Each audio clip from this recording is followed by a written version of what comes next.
പുതിയൊരു വീഡിയോയിലേക്ക് എല്ലാവർക്കും സ്വാഗതം. പിന്നെ ദേവയാനി നേരെ ആദർശിന്റെ റൂമിലേക്കാണ് ചെല്ലുന്നത്. ആദർശ് ലാബിൽ എന്തോ നോക്കിക്കൊണ്ടിരിക്കുന്ന സമയത്ത് നീ ഏത് സമയം ഇതിലേക്ക് നോക്കിയിരുന്നോ, ഇവിടെ നടക്കുന്ന കാര്യങ്ങൾ വല്ലതും നിനക്ക് അറിയണോ എന്നൊക്കെ ചോദിക്കും. അപ്പൊ ആദർശ് എന്താ അമ്മയെന്ന് ചോദിക്കുന്നുണ്ടായിരുന്നേ. അവൾക്ക് ഇങ്ങനെ ഛർദി മനംപുരട്ടലും ഒക്കെ തുടങ്ങിയിട്ടുണ്ട്. അപ്പോൾ നീ ഒരു അച്ഛനാവാൻ പോവാണ്, അവളെ പെട്ടെന്ന് തന്നെ ഒരു ഡോക്ടറുടെ അടുത്തേക്ക് കൊണ്ടുപോകണം. എന്തായാലും ഡോക്ടറുടെ അടുത്ത് ചെന്നാലും റിസൾട്ട് ഒന്നും മാറാൻ പോകുന്നില്ല. നീ ഒരു അച്ഛനാവാൻ പോവുകയാണ്, ഞാനൊരു മുത്തശ്ശിയാവാൻ പോവാന്ന് പറഞ്ഞ് ഭയങ്കര സന്തോഷത്തിൽ അവിടെ നിന്ന് അങ്ങ് പോവാണ് കേട്ടോ. അപ്പൊ ഈ കാര്യങ്ങളെല്ലാം ഓർത്തുകൊണ്ട് ദേവയാനി ഭയങ്കര ചിരിയാണ്, ഓർത്തോർത്ത് ഇങ്ങനെ ചിരിക്കുന്നുണ്ട്. അപ്പൊ അത് കണ്ടുകൊണ്ട് ജയൻ അങ്ങോട്ട് വരുന്നുണ്ടായിരുന്നേ. ഇവൾക്ക് എന്താ ഇത്ര സന്തോഷം എന്നൊക്കെ ഇങ്ങനെ മനസ്സിൽ ഓർത്തുകൊണ്ടാണ് കേട്ടോ വരുന്നത്. എന്നിട്ട് ദേവയാനിയുടെ അടുത്ത് വന്നിട്ട് ചോദിക്കുന്നുണ്ടായിരുന്നു, അപ്പൊ എന്താ ഇത്ര സന്തോഷം എന്ന് ചോദിക്കട്ടോ, നീ എന്തിനാ ചിരിച്ചെന്ന് ചോദിക്കുന്ന സമയത്ത് ദേവയാനി ഒന്നും അറിയാത്ത പോലെ ഇങ്ങനെ ചോദിക്കുകയാണ്. അതിനിപ്പോ ആരാ ചിരിച്ച് എന്നിങ്ങനെ ചോദിക്കൂട്ടോ, ഒന്നും അറിയാത്ത പോലെ. അപ്പൊ ഞാൻ ഇങ്ങോട്ട് വരുന്ന സമയത്ത് നീ എന്തോ ആലോചിച്ച് ചിരിക്കുമായിരുന്നല്ലോ, വല്ല കോമഡി ആണെങ്കിൽ എന്നോടും കൂടെ പറയുമെന്ന് പറയും കേട്ടോ. അപ്പൊ ദേവയാനി ആണെങ്കിലും പെട്ടെന്ന് തന്നെ ഒരു കള്ളങ്ങ് ഉണ്ടാക്കി പറയുന്നുണ്ടായിരുന്നേ. അന്ന് നമ്മളിങ്ങനെ കല്യാണം കഴിഞ്ഞ ശേഷം മൂന്നാറിലേക്ക് ടൂർ പോയപ്പോ ഇങ്ങനെ ജയേട്ടൻ വീണില്ലേ എന്ന് ചോദിക്കട്ടെ. അപ്പൊ ഭർത്താവ് വീണത് ഇങ്ങനെ വീണതിനെ കുറിച്ച് ഓർത്തിട്ടാണോ നീ ഇങ്ങനെ ചിരിച്ചതെന്ന് ചോദിക്കൂട്ടോ. അന്ന് ഇങ്ങനെ ജയേട്ടൻ ഇങ്ങനെ വീണ സമയത്ത് ഇങ്ങനെ വീണ്ടും എഴുന്നേൽക്കും, വീണ്ടും വീഴും, അങ്ങനെയായിരുന്നല്ലോ എന്ന് പറയട്ടെ. അപ്പൊ ജയൻ പറയുന്നുണ്ടായിരുന്നു, അന്ന് എന്നെ പിടിക്കാൻ വന്ന നീയും എന്റെ മേലേക്ക് വീണല്ലോ എന്നിങ്ങനെ പറഞ്ഞ് ജയനും ചിരിക്കട്ടോ. ഇപ്പൊ ജയേട്ടൻ ചിരിച്ചില്ലേ, അതുകൊണ്ട് തന്നെയാണ് ഞാനും അത് ഓർത്ത് ചിരിച്ചേന്ന് പറയൂട്ടോ. പിന്നീട് ജയൻ പറയുന്നുണ്ടായിരുന്നു, പിന്നെ അച്ഛൻ ബിസിനസ് നിന്ന് മാറിയ സമയത്ത് ഞാനും ജോലി തിരക്കിലായി, അജയന്റെ കാര്യം അങ്ങനെയൊക്കെ തന്നെയാണ്. ഇപ്പൊ എന്തായാലും ഇങ്ങനെ ബിസിനസ് കാര്യങ്ങളൊക്കെ നമ്മുടെ മക്കളെ ഏറ്റെടുത്തോണ്ട് ഇനിയും നമുക്ക് അതുപോലെ ഒരു യാത്രയൊക്കെ പോയാലോ എന്ന് ചോദിക്കുന്നുണ്ടായിരുന്നേ. വേണമെങ്കിൽ ജാനകീനെയും അജയനെയും കൂടെ വിളിക്കാന്ന് പറയുമ്പോ ദേവയാനി പറയുന്നുണ്ടായിരുന്നു, ഇനി അങ്ങനെ യാത്ര പോവാണെങ്കിൽ എല്ലാരും കൂടെ ഒരുമിച്ച് പോവാം, ആദർശ് എന്തായാലും വേണമെന്ന് പറയൂട്ടോ.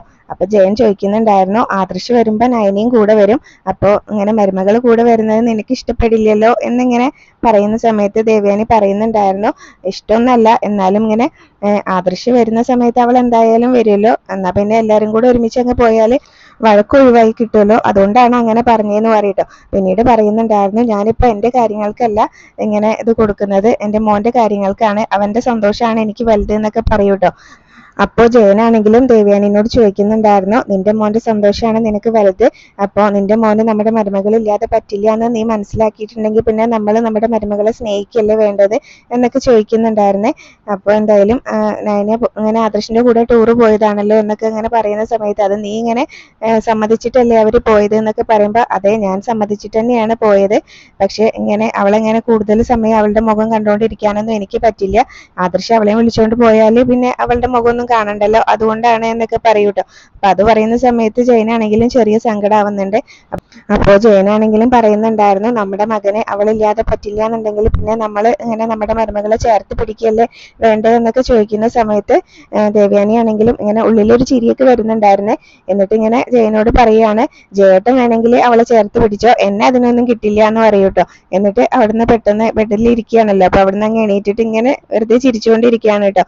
അപ്പൊ ജയൻ ഇതിങ്ങനെ ശ്രദ്ധിക്കുന്നുണ്ടായിരുന്നു. ജയൻ ശ്രദ്ധിക്കുന്നുണ്ട് എന്ന് കണ്ടപ്പോ ദേവയാനി പെട്ടെന്ന് തന്നെ ആ ചിരി അങ്ങ് ഉള്ളിൽ ഒതുക്കുകയാണ്.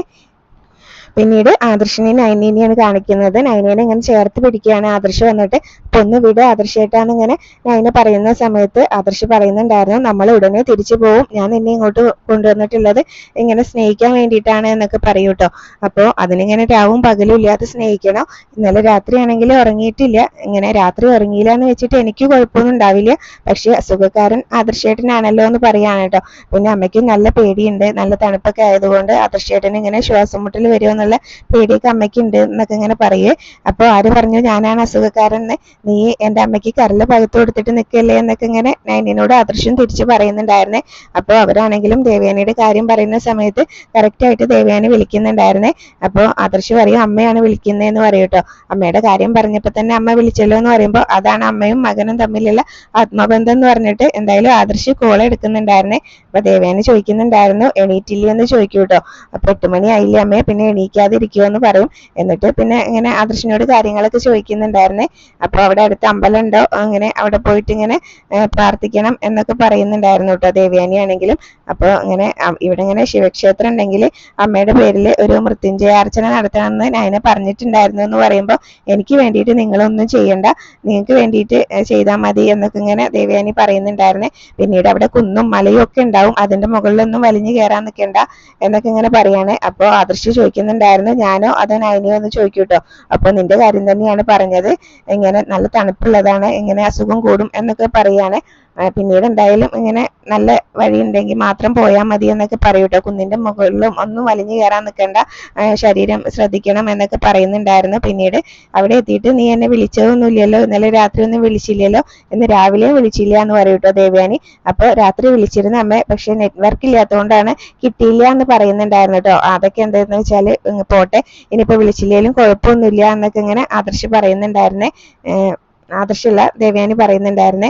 പിന്നീട് എന്തായാലും അവർ സംസാരിച്ചിട്ട് കോൾ അങ്ങ് കട്ട് ചെയ്യുന്നുണ്ടായിരുന്നു കേട്ടോ. ശരീരമൊക്കെ നന്നായിട്ട് ശ്രദ്ധിക്കണം എന്നൊക്കെ ഇടയ്ക്ക് വിളിക്കുന്നൊക്കെ പറഞ്ഞിട്ട് വെക്കുകയാണ് കേട്ടോ. പിന്നീട് അതുപോലെ തന്നെ വെക്കുന്ന സമയത്താണെങ്കിലും നയന പറയുന്നുണ്ടായിരുന്നു ഞാൻ ഇന്നലെ എത്ര തവണ പറഞ്ഞതാണ് അമ്മേനെ അങ്ങോട്ടൊന്ന് വിളിക്കാൻ വേണ്ടിയിട്ട് എന്ന് പറയട്ടോ. അതിന് ഞാൻ ഒരു തവണ വിളിച്ചിരുന്നല്ലോ, അപ്പൊ കിട്ടാത്തോണ്ടല്ലേ എന്നിങ്ങനെ ആദർശ് പറയുന്നുണ്ടായിരുന്നു. പിന്നീട് ഞാൻ ഒന്ന് ട്രൈ ചെയ്യാൻ പറഞ്ഞല്ലോ, അപ്പോൾ ആദർശേട്ടന് ഇങ്ങനെ മറ്റു കാര്യങ്ങളിലായിരുന്നല്ലോ ശ്രദ്ധ എന്നൊക്കെ ഇങ്ങനെ പറഞ്ഞിട്ട് ഞാൻ ഇങ്ങനെ കളിയാക്കൂട്ടോ. അപ്പോൾ ഇങ്ങനെ നമ്മുടെ കല്യാണം കഴിഞ്ഞ ശേഷം ഇന്നലെ പോലത്തെ ഒരു രാത്രി ആദ്യമായിട്ടാണ് ഉണ്ടായത്. അപ്പൊ പിന്നെ ഇങ്ങനെ എല്ലാവരും കുറച്ച് സ്വാർത്ഥരൊക്കെ ആവും എന്നൊക്കെ പറയാണ്. എന്നിട്ട് പിന്നീട് നൈനേനെ അങ്ങ് ചേർത്ത് പിടിക്കാനായിട്ട് തുടങ്ങുന്നുണ്ടായിരുന്നേ. അപ്പോൾ ഇങ്ങനെ നൈന പറയുന്നുണ്ടായിരുന്നു അമ്മ പറഞ്ഞത് ഇങ്ങനെ ഇവിടെ അടുത്ത് അമ്പലം ഉണ്ടോ എന്ന് നോക്കിയിട്ട് അവിടെ പോകാനൊക്കെ അല്ലേ പറഞ്ഞത്, അതുകൊണ്ട് ഇങ്ങനെ അടുത്ത അമ്പലം ഉണ്ടെങ്കിൽ നമുക്ക് അവിടെ പോയി തൊഴുത് വന്നിട്ട് ഇങ്ങനെ ബ്രേക്ക്ഫാസ്റ്റ് കഴിക്കാന്നൊക്കെ പറയാണ് കേട്ടോ.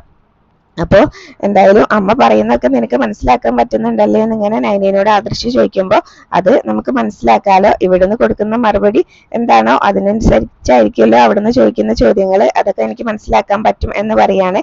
അപ്പൊ എന്തായാലും നമുക്ക് ഇങ്ങനെ അമ്പലത്തിൽ പോയി വന്നിട്ട് ബ്രേക്ക്ഫാസ്റ്റ് കഴിക്കാന്ന് പറയുമ്പോൾ ആദർശ് പറയുന്നുണ്ടായിരുന്നു എന്തായാലും എനിക്ക് നല്ല വിശപ്പുണ്ട്, നമുക്ക് അമ്പലത്തിൽ പെട്ടെന്ന് പോയി വന്നിട്ട് ബ്രേക്ക്ഫാസ്റ്റ് കഴിക്കാന്ന് പറഞ്ഞിട്ട് ഒരു ചെറിയ ചിരിയോട് കൂടി ഒക്കെ പറഞ്ഞിട്ട് അവിടെ നിന്ന് അങ്ങ് ആദർശ് പോകുന്ന സമയത്ത് നൈനയാണെങ്കിലും നാണത്തോടെ ഇങ്ങനെ ചിരിച്ചു നിൽക്കുകയാണ് കേട്ടോ. പിന്നീട് അനിയാണെങ്കിലും കമ്പനിയിലെ ഓരോ കാര്യങ്ങൾ ഇങ്ങനെ നോക്കിക്കൊണ്ടിരിക്കുന്ന സമയത്ത് അനാമിക ഇടയ്ക്ക് വന്നിട്ട് ചോദിക്കുന്നുണ്ടായിരുന്നു നീ എവിടേക്കാ പോകുന്നതെന്ന് ചോദിക്കും കേട്ടോ.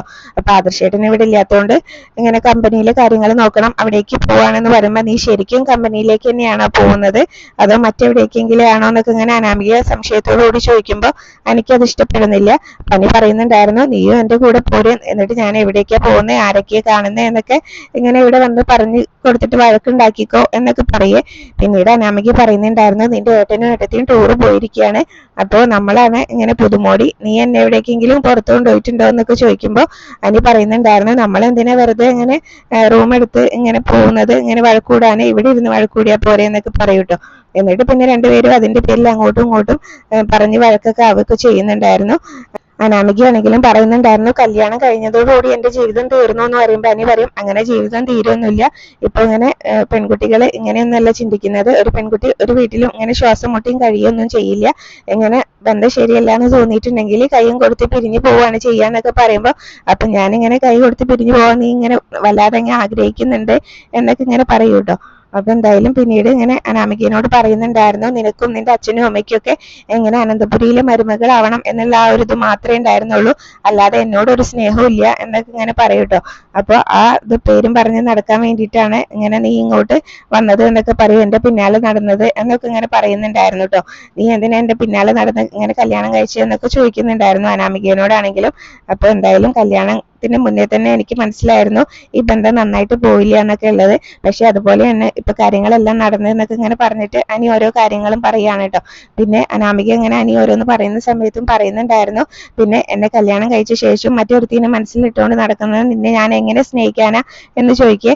അപ്പോൾ അതുപോലെ അനി പറയുന്നുണ്ടായിരുന്നു നിന്നെ സ്നേഹിക്കാൻ വേണ്ടിയിട്ട് എന്റെ മനസ്സിലുള്ളവരെ എങ്ങനെ എടുത്തു മാറ്റാനൊന്നും എനിക്ക് പറ്റില്ല എന്ന് പറഞ്ഞിട്ട് അനി അവിടെ നിന്ന് അങ്ങ് പോവാണ് കേട്ടോ ദേഷ്യപ്പെട്ട്. അപ്പൊ അനാമികയാണെങ്കിലും ആ ദേഷ്യത്തിലും സങ്കടത്തിലൊക്കെ നിൽക്കുകയും ചെയ്യാണ്.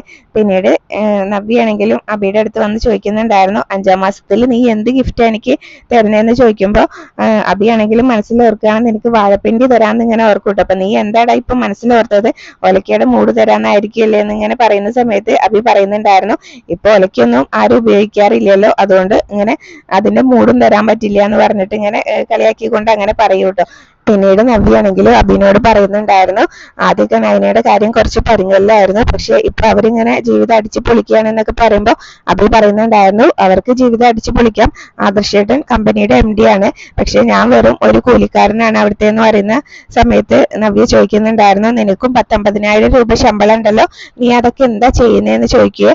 അപ്പൊ നീ ആർക്കാ ഏത് പെൺകുട്ടിക്ക് അതൊക്കെ കൊടുക്കുന്നതെന്ന് ചോദിക്കുമ്പോൾ നീ വെറുതെ ഇല്ലാത്ത കാര്യങ്ങൾ പറയരുത് എന്നൊക്കെ ഇങ്ങനെ അബി പറയുന്നുണ്ടായിരുന്നേ. പിന്നെ നിനക്ക് കിട്ടുന്ന ശമ്പളമൊക്കെ നീ എന്താ ചെയ്യുന്നത്, ഭക്ഷണം പോലും ഇവിടെ നിന്നാണല്ലോ, പിന്നെ നിനക്ക് എന്താ ചെലവ് എന്നൊക്കെ പറയട്ടോ. അബി പറയുന്നുണ്ടായിരുന്നു എനിക്ക് ചെലവൊന്നുമില്ലേ എന്നൊക്കെ ഇങ്ങനെ പറയുന്നുണ്ടായിരുന്നു കേട്ടോ. അപ്പൊ ചെലവിന്റെ കാര്യം പറയുമ്പോഴാണ് നവ്യ പറയുന്നത് നിനക്ക് ഭക്ഷണം പോലും ഇവിടെ നിന്നാണല്ലോ, പിന്നെ എന്താ ചെലവ്, നീ അത് ആർക്കാ കൊടുക്കുന്നത് എന്നൊക്കെ ചോദിക്കുമ്പോൾ അത് ഞാൻ കത്തിച്ചു കളഞ്ഞു എന്ന് പറയൂട്ടോ. അബി ആണെങ്കിലും കത്തിച്ചു കളഞ്ഞു എന്ന് എനിക്ക് മനസ്സിലായി, നിന്നോട് ചോദിച്ചത് നീ ഏത് പെൺകുട്ടിക്ക് അത് കൊടുക്കുന്നതെന്നൊക്കെയാണെന്ന് ഇങ്ങനെ ചോദിക്കുന്ന സമയത്ത് നിനക്ക് ഏത് സമയത്തും ഒരു കാമുകി വേണല്ലോ എന്നൊക്കെ പറയുന്നുണ്ടായിരുന്നേ. അപ്പൊ അബിക്കാണെങ്കിലും ഇങ്ങനെ ദേഷ്യത്തോടുകൂടി അബിയാണെങ്കിലും പറയുന്നുണ്ടായിരുന്നു വെറുതെ ഇല്ലാത്ത കാര്യങ്ങൾ പറയണ്ടെന്ന് പറയും. അപ്പൊ നവ്യ പറയുന്നുണ്ടായിരുന്നു ഇല്ലാത്ത കാര്യങ്ങളൊന്നല്ല ഞാൻ പറഞ്ഞത്, നിന്റെ കാര്യം അങ്ങനെയൊക്കെ തന്നെയാണ്, നീ ഇങ്ങനെ അയ്യപ്പനെ വരെ പറ്റിച്ചുകൊണ്ട് നടക്കല്ലേ എന്നൊക്കെ പറയുന്ന സമയത്ത് അതിനുള്ള പ്രായശ്ചിത്തം ചെയ്യാമെന്ന് ഞാൻ പറഞ്ഞിട്ടുണ്ട്, അടുത്ത വർഷം ഈ വീട്ടിൽ നിന്ന് കഠിന വ്രതം എടുത്ത് മലയ്ക്ക് പോകുന്നത് ഞാനായിരിക്കും എന്നൊക്കെ പറയുമ്പോൾ നവ്യ ഇങ്ങനെ കളിയാക്കിക്കൊണ്ട് പറയുന്നുണ്ടായിരുന്നു അപ്പൊ നീ ഇങ്ങനെ പറയുന്നതൊന്നോ ചെയ്യുന്നതൊന്നോ ആയിരിക്കും, നിന്റെ പ്രവൃത്തി അങ്ങനെയാണല്ലോ, നീ നിന്റെ ഏട്ടനെ പാര വെച്ചുകൊണ്ടാണല്ലോ ഇങ്ങനെ നിന്റെ ജീവിതത്തിലേക്ക് കൂട്ടിയത് എന്നൊക്കെ പറയുന്നുണ്ടായിരുന്നു. എന്നെ ഇങ്ങനെ മതിയായെങ്കിൽ നീ ഇങ്ങനെ 5ാം മാസത്തിൽ ഇങ്ങനെ ഇവിടെ ചടങ്ങ് നടക്കുന്ന സമയത്ത് എന്നെ ഒഴിവാക്കുകയാണെന്ന് എല്ലാവരോടും കൂടി അങ്ങ് പറയുമെന്ന് പറയും. അങ്ങനെ പറയാൻ പറ്റാത്തൊരവസ്ഥയായി എനിക്ക് ഇങ്ങനെ പറയൂട്ടോ അബിയാണെങ്കിലും. അപ്പോൾ ഈ വീട്ടിലിങ്ങനെ കല്യാണം കഴിച്ച പെൺകുട്ടികളെ ഒഴിവാക്കിയിട്ടുണ്ടെങ്കിൽ അവർക്ക് ഇങ്ങനെ നായേന്റെ വില പോലും ഇവിടെ കൊടുക്കുന്നില്ല എന്ന് എനിക്ക് നന്നായിട്ട് അറിയാമെന്ന് നവ്യ പറയുമ്പോൾ അതുകൊണ്ട് തന്നെയാണല്ലോ നീയൊക്കെ ഇവിടെ പിടിച്ചു നിൽക്കുന്നതെന്ന് പറയുന്നുണ്ടായിരുന്നു. പിന്നീട് നവ്യ പറയും ഞാൻ ഇവിടുന്ന് ഇങ്ങനെ ഒഴിവായി പോയിട്ടുണ്ടെങ്കിലും ഞാൻ പ്രസവിക്കുന്ന കുഞ്ഞിനെ ഈ വീട്ടിലെ ചിലരെങ്കിലും സ്നേഹിക്കുന്നത് എനിക്ക് നല്ല ഉറപ്പുണ്ട് എന്ന് പറയൂട്ടോ. അപ്പോൾ അതന്നെയാണല്ലോ നിന്റെ ധൈര്യം എന്നൊക്കെ പറഞ്ഞിട്ട് ഇങ്ങനെ ഓരോ കാര്യങ്ങൾ പറഞ്ഞ് രണ്ടുപേരും അങ്ങോട്ടും ഇങ്ങോട്ടും വഴക്കാവുന്നുണ്ടായിരുന്നു. പിന്നീട് നവ്യാണെങ്കിലും പറയുന്നുണ്ടായിരുന്നു നീ നാട്ടിലേക്ക് ഒന്ന് നടന്ന് അന്വേഷിച്ചു നോക്ക്, മൂർത്തി മുത്തശ്ശന്റെ പോലെ തലയെടുപ്പോട് കൂടി നടക്കുന്ന മുത്തശ്ശൻ ഇങ്ങനെ ഇവിടെ ഏത് വീട്ടിലും കാണില്ല, ആ മുത്തശ്ശന്റെ ഇങ്ങനെ കീഴിൽ ഇങ്ങനെ വളരാൻ പറ്റിയ തന്നെ നിന്റെ ഒരു വലിയ ഭാഗ്യമാണ്, പക്ഷെ നീ ഇപ്പോഴും ഇങ്ങനെ അതൊന്നും അല്ല ഇങ്ങനെ അതിനൊന്നുമല്ല പ്രാധാന്യം കൊടുക്കുന്നത്, അവരുടെ സ്വത്തിനും പടത്തിനും വേണ്ടിയിട്ടാണ്. അപ്പൊ നീയും ആദർശേട്ടന്റെ അനിയുടെയും കൂടെയൊക്കെ തന്നെയല്ലേ ഇങ്ങനെ വളർന്നത്, എന്നിട്ട് നീ എന്താണ് ഇങ്ങനെ പോയത് എന്നൊക്കെ പറഞ്ഞ് ദേഷ്യപ്പെട്ട് നവ്യ അവിടെ നിന്ന് പോകുമ്പോൾ അബിയാണെങ്കിലും ആ ദേഷ്യത്തിൽ നിൽക്കുകയാണ്. പിന്നീട് അനി ഫ്രണ്ട്സിനോടൊക്കെ ഇങ്ങനെ അനിയുടെ സങ്കടങ്ങൾ പറയുന്നുണ്ടായിരുന്നു, അങ്ങനെ കല്യാണം കഴിഞ്ഞിട്ടുണ്ടെങ്കിലും ഇങ്ങനെ അനാമികയ്ക്കും എനിക്കും അങ്ങോട്ടും ഇങ്ങോട്ടും പരസ്പരം സ്നേഹമില്ലാത്ത കാര്യങ്ങളും ഒക്കെ പറയാം കേട്ടോ. ബെഡ്റൂമിലാണെങ്കിലും 2ആയിട്ടാണ് കഴിയുന്നതെന്നൊക്കെ പറയുമ്പോൾ ഫ്രണ്ട്സിനൊക്കെ അത് വലിയൊരു അത്ഭുതമാണ് കേട്ടോ, കല്യാണം കഴിഞ്ഞ ശേഷം നീ ആകെ മാറിപ്പോയി എന്നാണ് ഞങ്ങൾ വിചാരിച്ചതെന്നൊക്കെ പറയുമ്പോൾ ഞാൻ ഇപ്പോഴും ഇങ്ങനെ ആത്മഹത്യയെ കുറിച്ചാണ് ചിന്തിച്ചുകൊണ്ടിരിക്കുന്നത് ഇങ്ങനെ അനി സങ്കടത്തോടുകൂടി പറയേ.